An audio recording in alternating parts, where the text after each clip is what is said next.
नमस्कार। कभी कभी ऐसा नहीं लगता कि जिंदगी एक युद्ध के मैदान जैसी हो गई है, जहां हम सब अपने ही ख्यालों, अपने ही जिम्मेदारियों के बीच में उलझे हुए हैं। तो आज हम एक ऐसे प्राचीन ज्ञान की गहराई में उतरेंगे जो हमें इसी उथल-पुथल के बीच शांति और एक मकसद ढूंढने का रास्ता दिखाता है। और ये ज्ञान हमें मिलता है भगवत गीता से।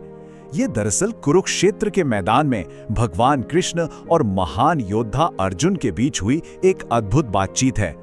और ये सिर्फ एक कहानी नहीं है, ये तो जीने की एक कला है। और यही वो सवाल है जो हम सब कभी ना कभी खुद से पूछते हैं कि सारी भागदौड़ और कंफ्यूजन के बीच सुकून और जीने का असली मतलब कहाँ मिलेगा? क्या कोई रास्ता है? मजेदार बात यह है कि गीता हमें भाग जाने को नहीं कहती, बल्कि वो तो ये सिखाती है कि दुनिया में रहते हुए, अपने सारे काम करते हुए भी अंदर से शांत कैसे रहा जा सकता है। तो चलिए इस रास्ते के 3 सबसे जरूरी पड़ावों को समझते हैं। पहला है ज्ञान, मतलब चीजों को साफ साफ देखने की समझ। दूसरा है कर्म, यानी बिना स्वार्थ के सही काम करने की हिम्मत। और तीसरा है संन्यास, यानी जो भी नतीजा हो उससे जुड़ाव को छोड़ देने की आजादी। एक बात समझना बहुत जरूरी है, ये तीनों कोई अलग अलग रास्ते नहीं है, बल्कि ये एक ही सफर के 3 हिस्से हैं जो एक दूसरे के साथ मिलकर ही काम करते हैं, एक दूसरे को पूरा करते हैं। और यही तो इसकी खूबसूरती है। तो शुरुआत करते हैं पहले स्तंभ से, ज्ञान। आखिर ये है क्या और ये हमें रास्ता कैसे दिखाता है? देखिए, ज्ञान का मतलब सिर्फ कुछ बातें जान लेना या किताबें पढ़ लेना नहीं है। ये गहरी समझ है, एक एहसास कि हम सब एक ही सच से जुड़े हुए हैं और हमारी असली पहचान ये शरीर नहीं, बल्कि वो आत्मा है जो कभी खत्म नहीं होती। ये मानो भ्रम के पर्दे के पार देखने जैसा है। भगवान कृष्ण इसे बहुत खूबसूरती से समझाते हैं। वो कहते हैं कि असली ज्ञान वो है जो हमें हर इंसान में, हर जीव में, हर चीज में उस एक ही अटूट सच्चाई को देखने में मदद करे। ये देखने में मदद करे कि जो बटा हुआ दिखता है वो असल में एक है।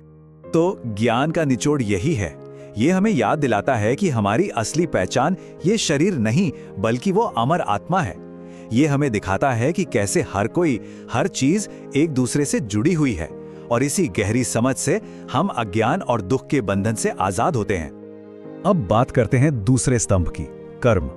हम सब हर पल कुछ ना कुछ कर्म तो करते ही हैं, लेकिन गीता का नजरिया इसे लेकर बड़ा अलग है। चलिए समझते हैं कैसे। कर्म योग का सीधा सा मतलब है अपना काम पूरी लगन और ईमानदारी से करो, लेकिन उसके नतीजे में क्या मिलेगा इसकी चिंता मत करो।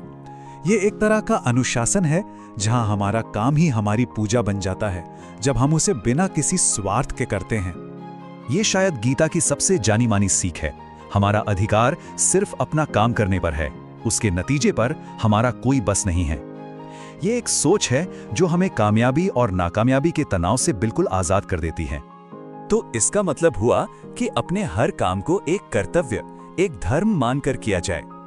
जब हम अपने फायदे की इच्छा के बिना कोई काम करते हैं तो वो हमारे मन को साफ करता है। इसी को निस्वार्थ सेवा भी कहते हैं। और अब आते हैं तीसरे और शायद सबसे दिलचस्प स्तंभ पर, संन्यास। इस शब्द को लेकर ना बहुत गलतफहमियां हैं। चलिए आज इसका असली मतलब जानते हैं। सच्चा संन्यास दुनिया छोड़कर जंगल में चले जाना नहीं है। ये तो मन की एक अवस्था है, ये एक कला है।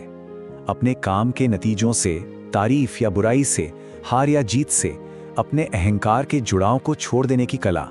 तो यहाँ एक फर्क समझना बहुत जरूरी है। संन्यास का मतलब परिवार और जिम्मेदारियों को छोड़ना नहीं है। इसका मतलब है नतीजों से मन को अलग रखना। ये बेपरवाही नहीं, बल्कि अंदर की आजादी है। ये दुनिया से भागना नहीं, दुनिया में रहते हुए भी उससे ऊपर उठ जाना है। कृष्ण कहते हैं अपने सारे काम मुझे सौंप दो, मन को आत्मा में टिकाकर बिना किसी इच्छा और मेरा तेरा की भावना के काम करो। जब ऐसा होता है तभी असली संन्यास घटता है, भले ही हम दुनिया के बीच में ही क्यों ना हो। तो हमने इन तीनों स्तंभों को एक एक करके समझ लिया। अब देखते हैं कि जब ये तीनों एक साथ मिलते हैं तो वो अंदर का सुकून और संतुलन कैसे पैदा करते हैं। असली राज इनमें से किसी एक को चुनने में नहीं है, बल्कि तीनों को अपनी जिंदगी में एक साथ उतारने में है। सच्चा संतुलन तभी बनता है जब ये तीनों एक हो जाते हैं। ये स्लाइड इस बात को कितने अच्छे से दिखाती है। सोचिए, जब हमारा ज्ञान हमें सही काम करने की दिशा दिखाए और हम उस काम को बिना किसी नतीजे के परवाह किए करें, बस तभी जिंदगी में असली बैलेंस आता है। तो ये एक बहुत ही खूबसूरत सफर है। ज्ञान सही रास्ता दिखाता है। उस रास्ते पे बिना स्वार्थ के काम करने से मन साफ होता है, और एक साफ मन ही अहंकार और नतीजों के मोह को सच में छोड़ सकता है। और यही तो सच्चा संन्यास है। और जब ज्ञान, कर्म और संन्यास एक हो जाते हैं तो ये हमें परम सत्य की ओर ले जाता है। मतलब अपने ही अंदर छुपी हुई उस दिव्यता को पहचानना। इस पूरी आध्यात्मिक यात्रा का आखिरी मकसद यही है। हजारों साल पुराना होने के बावजूद ये ज्ञान आज भी उतना ही काम का है। ये हमें आज की इस तेज रफ्तार जिंदगी में गहरी शांति और एक मकसद हासिल करने का एक प्रैक्टिकल रास्ता दिखाता है। तो अंत में एक सवाल खुद से पूछने के लिए, आज ऐसी कौन सी एक चीज है, एक नतीजा है जिसकी चिंता से हम खुद को आजाद कर सकते हैं? क्या पता सच्ची शांति की शुरुआत इसी एक छोटे